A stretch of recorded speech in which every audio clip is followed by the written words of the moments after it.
آپ نے تو صدر اوباما کا بھی انٹرویو کیا تھا، تو آپ کئی عرصے سے امریکن پالیٹکس جو ہے وہ وہاں پہ واشنگٹن سے کور کر رہے ہیں، تو جو ان ڈپلومیٹک راؤ ہوا صدر ویلنسکی اور صدر ٹرمپ کے درمیان، کیا آپ نے پہلے کبھی ایسا کوئی سین دیکھا تھا، اور واشنگٹن میں لوگ اس کے بارے میں کیا کہہ رہے ہیں؟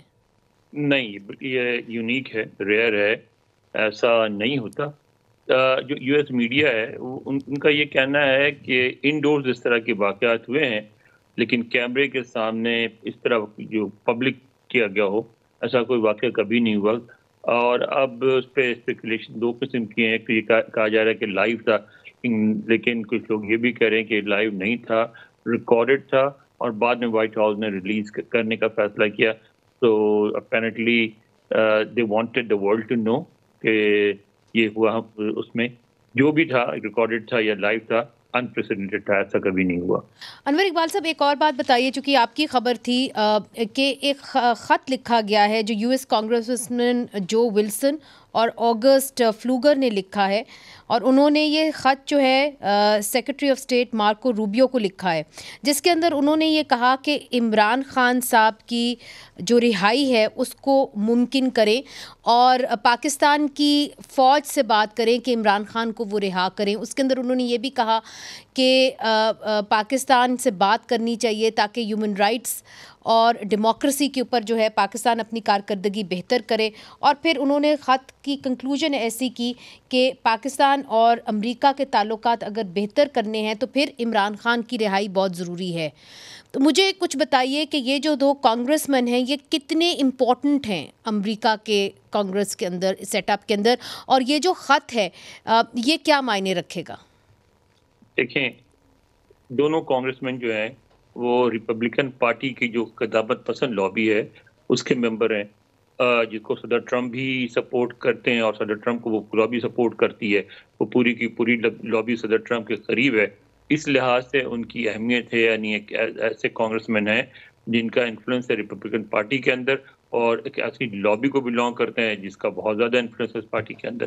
مگر ایک بات، دو چار باتیں جو ہمیں ذہن میں رکھنی چاہیے۔ پہلی بات، سب سے اہم بات یہ کہ اس وقت پاکستان یہاں زیر گفتگو نہیں ہے واشنگٹن میں۔ واشنگٹن میں بہت سارے محاذ کھل گئے ہیں، اور ان سارے محاذوں پہ صدر ٹرمپ کو اس طرح اسموتھ پیش رفت نہیں ہو رہی جس سے ان کی توقع تھی، تو اس میں بہت الجھ گئے ہیں۔ میرا خیال ہے کہ وہ نئے محاذ نہیں کھولیں گے اور پاکستان کی طرف ابھی نہیں جائیں گے۔ انور صاحب، ایک اور امپورٹنٹ سوال آپ سے کرنا بہت ضروری ہے، چونکہ وقت کی قلت بھی ہے، میں چاہوں گی اس کا جواب آپ ضرور دے دیں، کہ یو ایس ایڈ جو اس وقت بند کی گئی ہے، صرف ایک جو فنڈ ہے یہاں پہ ambassadors fund for cultural preservation, صرف اس کے 30 پروجیکٹس بند کیے گئے ہیں، اور $8 ملین کا نقصان ہو گیا پاکستان کے اندر۔ پھر جو لڑکیوں کی ایجوکیشن ہے خیبر پختونخوا کے اندر، سندھ کے اندر، وہ بھی بند کر دی گئی ہے۔ الیکٹرل پروسیسز، انسٹیٹیوشنز جو ہیں democratic institutions, election commission, water management, یہ تمام پروجیکٹس جو ہیں اس وقت ہالٹ پہ ہیں، پاز لگا ہوا ہے ان کے اوپر، ہمیں نہیں پتہ کہ ان کا مستقبل کیا ہوگا۔ تو یو ایس ایڈ جو کٹ کی گئی ہے یا بند کی گئی ہے فی الحال، اس کا بحال ہونا ہے، کیا بات ہو رہی ہے واشنگٹن کے اندر کہ اس کا جائزہ لیا جائے گا پھر بحال ہوگی، یا کئی چیزیں بحال نہیں ہوں گی؟ Where is the status with this? What are people seeing? ایک تو انہوں نے 90 ڈیز کے لیے بند کیا ہے، 3 مہینے کے لیے، ٹھیک ہے، اور ساتھ اس میں دیکھیں ٹرمپ سے زیادہ جو اہم ہے، کیونکہ ٹرمپ نے پورے اختیارات ان کو دے رکھے ہیں، وہ ایلون مسک صاحب ہیں، جو کہ انہوں نے ایک ادارہ بنایا ہے ڈوج کے نام سے، اس کے سربراہ ہیں، جو ساری ریسٹرکچرنگ کر رہی ہے۔ اچھا، اب انہوں نے اور خود صدر ٹرمپ نے اور دیگر سینئر آفیشل جو ہیں ٹرمپ ایڈمنسٹریشن کے، انہوں نے واضح کیا ہے کہ جو ایڈ ہے وہ بحال ضرور ہوگی، لیکن امریکہ کی شرائط پر ہوگی اور امریکہ کے پرائرٹیز پہ ہوگی۔ امریکہ اپنی ترجیحات طے کرے گا کس کو ایڈ دینی چاہیے، کس کو نہیں دینی چاہیے۔ اور کئی آفیشل نے صاف صاف کہا کہ کسی ملک میں جمہوریت ہوتی ہے یا نہیں ہوتی ہے وہ اس ملک کا کنسرن ہے، وہ جانے، ہم کیوں اس میں مداخلت کریں۔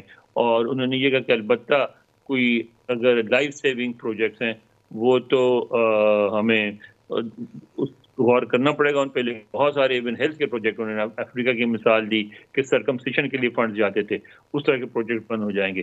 تو اس میں جو ایک اصول سامنے آیا جو وہ یہ کہتے ہیں کہ دو باتیں ہم دیکھیں گے. پہلے یہ کہ وہ ملک جس کو امداد دی جا رہی ہے وہ امریکہ کو سب سے پہلے ترجیحات میں امریکہ کو سب سے پہلے رکھتا ہے یا نہیں رکھتا, یعنی جو امریکہ فرسٹ کی پالیسی ہے اس پہ عمل کرتا ہے یا نہیں کرتا ہے. اور دوسرے یہ کہ اس امداد کو دینے سے امریکہ کو کوئی براہ راست فائدہ پہنچتا ہے یا نہیں پہنچتا ہے. ہم امریکہ کو فائدہ پہنچے گا تو امداد دیں گے, اور وہ ملک اگر امریکہ کی بات مانے گا, امریکہ کو سب سے پہلے رکھے گا تو دیں گے. ہم اس لیے نہیں دیں گے کہ کسی ملک میں جمہوریت فروغ ہو یا کسی ملک میں ہیلتھ کی فیسلٹیز. یعنی جو چائنا کے ساتھ ہماری قربتیں وہ شاید it may not go down so well. اس پہ بھی پریشر آ سکتا ہے, بالکل آ سکتا ہے. لاسٹ جو ہے ایک بات صدر ٹرمپ نے کی ہے کہ جی $7 بلین ورتھ آف اکوپمنٹ جو ہے وہ امریکہ افغانستان میں چھوڑ گیا تھا جب انخلا ہوا امریکی ٹروپس کا, اور صدر ٹرمپ کا یہ کہنا ہے کہ ہم وہاں پہ جائیں گے اور زور کی بنیاد کے اوپر وہ اکوپمنٹ واپس لیں گے. اس کے اوپر پاکستان کی فارن آفس جو ہے ظاہر ہے وہ کافی نروس ہے, اس لیے چونکہ ہم نہیں چاہتے کہ اس علاقے کے اندر مزید انسٹیبلٹی ہو. جس طرح ہم نے صدر ٹرمپ کی باڈی لینگویج دیکھی یا ان کو ہم نے دیکھا صدر ویلنسکی کے ساتھ, تو it means like he does mean business, اور وہ کسی ایکسٹینٹ پہ بھی جا سکتے ہیں. اگر چیزیں انپلیزنٹ ہو جائیں تو ان کو کوئی فرق خاص نہیں پڑتا. آپ کیسے دیکھتے ہیں کہ does he really will he walk the talk? صدر ٹرمپ اچھی طرح جانتے ہیں کہ افغانستان میں جانے کا کوئی فائدہ نہیں. افغانستان پہ قبضہ کرنا, مثلا انہوں نے بات کی تھی کہ ہمیں چاہیے کہ ہم بگرام لے لیں. بگرام لینا کوئی مسئلہ نہیں ہے, آج جا کے امریکی فوجیں وہاں بیٹھ جائیں گی. اس کے بعد پھر وہی پہلے کی طرح ایک طویل جنگ شروع ہو جائے گی, جس سے امریکی جنگ سے نہیں ڈرتے, لیکن امریکی اپنا ان کا جو پیسہ خرچ ہوتا ہے اس سے بہت گھبراتے ہیں کہ بھئی کتنا وہ حساب کرتے ہیں کہ اتنے بلین لگ گئے, اتنے بلین کے عوض ہمیں جو فائدہ ہوا وہ تو چند ملین کے برابر بھی نہیں ہے, تو ہم اتنے پیسے کیوں انویسٹ کریں. تو دوبارہ ایک خرچے کا نیا گھر شروع ہو جائے گا. تیسری بات ہے کہ افغانستان سے پیسے واپس لیں گے یا اسلحے واپس لیں گے, کیسے لیں گے؟ خود افغان حکومت کے پاس اتنی قوت نہیں ہے کہ جن گروپس نے اسلحوں پہ قبضہ کر لیا ان سے واپس لیں. وہ خود بھی استعمال کر رہے ہیں, دوسروں کو بھی بیچ رہے ہیں, اور حکومت کچھ نہیں کر سکتی. تو تیسری بات ہے کیا امریکہ اپنی فوج بھیجے گا وہاں ہر گروپ کو فالو کرنے کے لیے؟ نہیں بھیج سکتا. تو میں سمجھتا ہوں کہ ان کا ہدف تیسرا ہے, اور میرے خیال وہی ہدف ہے جو یوکرین میں ہے, کہ افغانستان کو کہتے ہیں کہ شاید دنیا میں سب سے زیادہ وہ معدنیات جو چاہیے اس وقت ساری دنیا کو, وہ افغانستان میں سب سے زیادہ مقدار میں موجود ہیں, اور وہ اس سلسلے میں کوئی نیگوشیشن کرنا چاہتے ہیں. اور نیگوشیشن یہی ہوگی کہ ہماری کمپنیز وہاں ایکسکیویٹ کریں گی, آپ پروٹیکشن پرووائڈ کریں, کوئی ہمارے ہم بھی پروٹیکشن کریں گے, اور وہاں سے ہمیں نکالنے دیں. اب میرا نہیں خیال کہ طالبان کو اس پہ اعتراض ہوگا. مسئلہ پھر وہیں آئے گا کہ جب اس پہ عمل درآمد کیا جائے گا تو وہ کتنا مشکل یا کتنا آسان ہوگا. نہیں, مگر اس کے لیے ان کو ریکگنائز نہیں کرنا پڑے گا افغانستان کو. ابھی تو اس کا بھی راستہ نکال لیں گے بغیر ریکگنائز کیے, اور پرائیویٹ کمپنی سے کرا لیں گے. بہت کچھ راستے ہیں. بہت ہی پریکٹیکل آدمی وہ ان چیزوں کے لیے بودر نہیں ہوتے کہ ڈپلومیسی کے خلاف ہے یا نہیں ہے, طریقہ درست ہے یا نہیں ہے. تو بزنس فرسٹ ہو رہا ہے رادر دین امریکہ فرسٹ. بزنس فرسٹ, بالکل آپ نے بہت صحیح بات کی, ہر معاملے میں بزنس فرسٹ ہو رہا ہے. ٹھیک ہے, بہت بہت شکریہ انور اقبال صاحب, you always bring a fresh perspective. بہت بہت شکریہ, آپ نے ہمیں صبح صبح واشنگٹن سے جوائن کیا.